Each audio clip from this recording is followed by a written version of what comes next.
Okay, so got the engine set up here. I'm not gonna fully tear it apart. I know the starter works. I know the clutch works. I can see a bit of rust on the inside of here, and that worries me a little bit. Grab a light. See down there. It's a little bit rusty, but that's the only one. So I'll take the oil pan off, check the bearings at the bottom. If those are all good and the oil isn't covered or filled with metal flake, which it isn't, then we should be good. By the way, this is all the oil that was in the engine, so that's also concerning, but we'll see. Also smells like ass, but whatever. So it goes.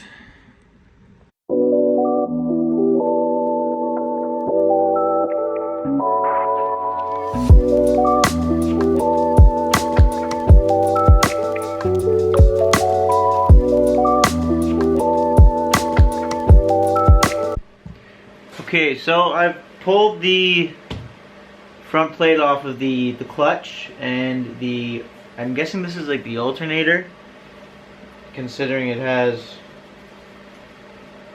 like a coil in there. This is neat. Look at this pin. You can take it in and out, but this is your like when you pull the clutch in on the bike. Look. It's so simple. It's such a simple mechanism, and all it does is it shoves the plates in and out. Pretty neat. Okay, back to what we were doing. I'm just taking off the old gasket that was on here because it's cruddy and I just don't want to run the chance of it leaking, but so far it looks really clean in here. Got a bit of a burning oil smell, which is not a good sign, but other than that, it's pretty clean, and I won't really know what's going on until I look at the bottom of the rod bearings when I took the oil pan off, and also those valves, whether any of them slapped each other.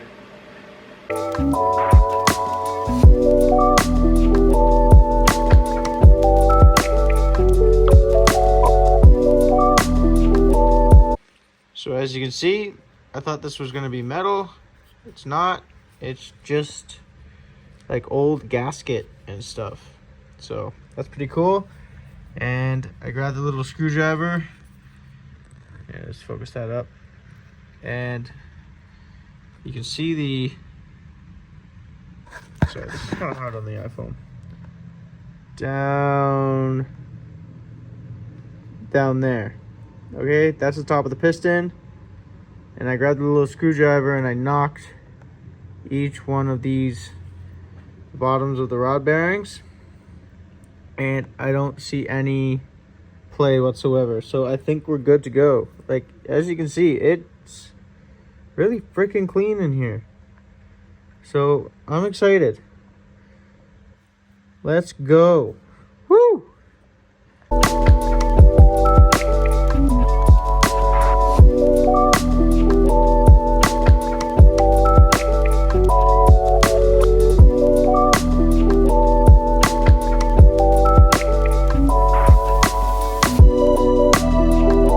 Internals of this engine look like brand spanking new, which is nice to know. It's not all burnt up and scorn. There's a little bit of gunk in the oil pickup, but that's it. So I think we're in luck. Been another couple days. Had to do some work to make money. Continue the build. I filmed a brief clip of this already, but these intake boots are hard as rock, like rock solid. So what I did is I went to Home Depot, found some plumbing tubing, like connectors, and I cut it down the sides, and now I have same size boot, same diameter, and they fit right on there, so I can connect the carbs to the engine, and that cost me $10. Maybe in the future I'll replace them with the OEM ones, but I think I was looking at the OEM ones are like $50, and I really don't want to spend that right now. And you have to special order them, so you gotta wait, and I want to get this running in the next few days, so these will do for now, and I'm sure these will hold up fine. Anyway, let's get back to time lapse. I'm gonna stuff all these holes. Sounded weird. I'm gonna stuff all these holes, and then I'm gonna paint it matte black so it's nice and clean for when we put it back inside the frame.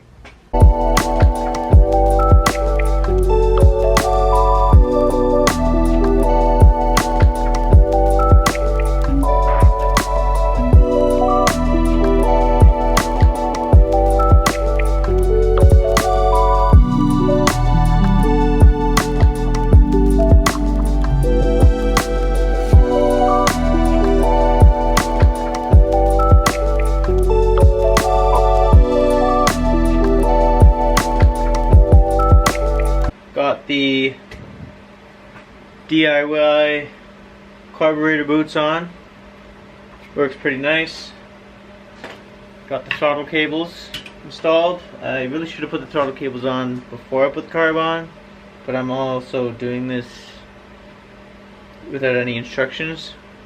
It's not the smartest way to do things, but sometimes I like learning the hard way just to figure out why they designed it that way and whether I could figure it out.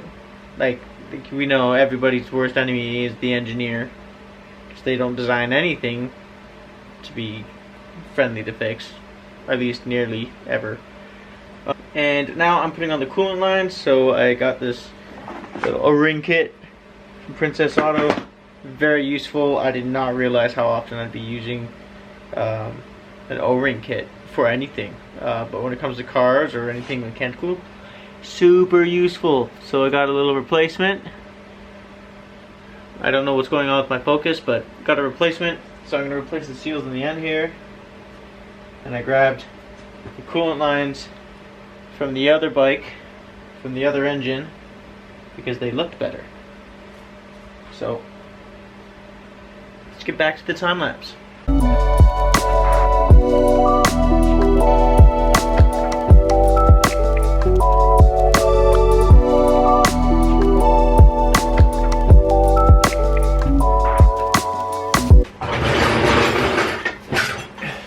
Okay, let me shut this heat off. It is once again 1 in the morning after a full day of work. Doing this as a side hobby can be difficult. It takes a lot of energy, but so far 100% worth it. I think it looks pretty good. Got the engine mounted. I don't recommend anybody mounting the engine the way I did. I just did it because I wanted it in, and I wanted it in now. So I just kind of heaved it in, and it's all bolted up and ready to go. We'll do some more electrical tomorrow, and if everything goes well electrically, maybe we'll give it a first start. Who knows? But that's it for now. Thank you. And I'll see you in the next episode.